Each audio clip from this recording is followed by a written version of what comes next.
There are a number of different ways of how vitamins could be delivered. Let me talk you through the advantages and disadvantages of a few of those methods. One of them is liquid vitamins. The idea is to have different vitamins and nutrients dissolved in liquid, and then you would just add different amounts of the liquid together to create the personalized mix. While this is very easy to do in the manufacturing side, it has a number of drawbacks.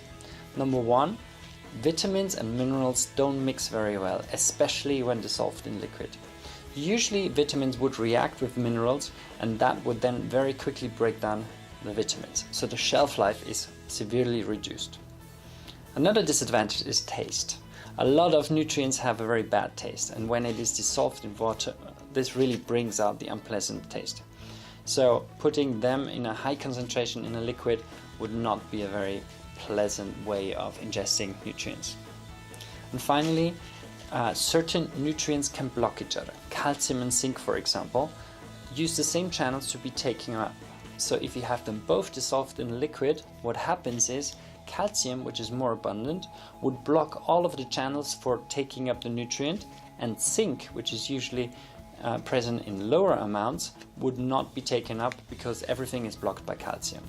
So this kind of blocking is a problem, not just for liquid vitamins, but also for other delivery methods.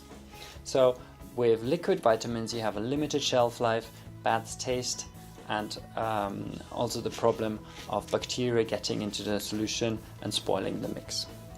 Personalizing in the form of pre-manufactured pills is one option. The idea would be that you have one pill with antioxidants, one pill with omega-3 fatty acids, one with minerals, and you would just choose which pill to give to which customer. While this is in fact personalization, it has a number of limitations. You cannot include or exclude one nutrient because they are packaged into whole pills. In addition, you cannot change the amount of different nutrients, even if you might know that one nutrient might be required in a higher amount than another one. So while supplying pre-manufactured pills is an easy way of how to personalize, it has severe limitations of getting the right dose on every single nutrient and excluding individual ones that you might want to exclude for various medical reasons. Personalizing through mixing different powders is in theory also possible, however technically a lot more challenging. Smaller molecules or smaller granules tend to collect in the bottom of a big mix, so keeping all in a homogeneous mixture is very tough.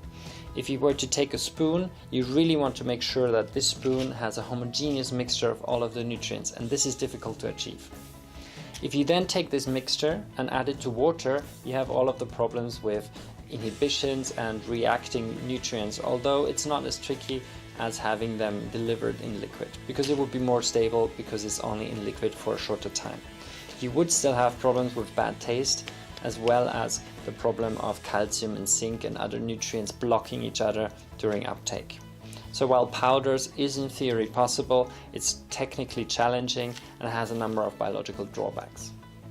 What's so special about pellets? Pellets actually have a number of biological and practical advantages. You can pre-manufacture one pellet type, let's say vitamin C. So this pellet would only contain vitamin C as an active ingredient. The pellet itself is very dense and it protects the nutrients inside from UV rays and also from oxygen, two things which usually reduce the shelf life of a nutrient. Then we can mask certain pellets by covering it in a layer of beeswax to mask the taste. In addition, having different nutrients in different pellets enables them to be mixed together without them actually being in physical contact, and so they cannot react with each other, making everything a lot more stable.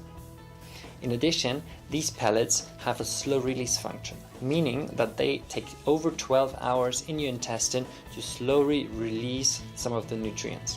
This is actually a better way of how to supply nutrients because it mimics your daily nutrition where you get nutrients throughout the day, and certain vitamins cannot actually be stored, and if you supply them all at once, you're at overdose for a short period of time, and then you're at a lower dose than you should be for the rest of the day.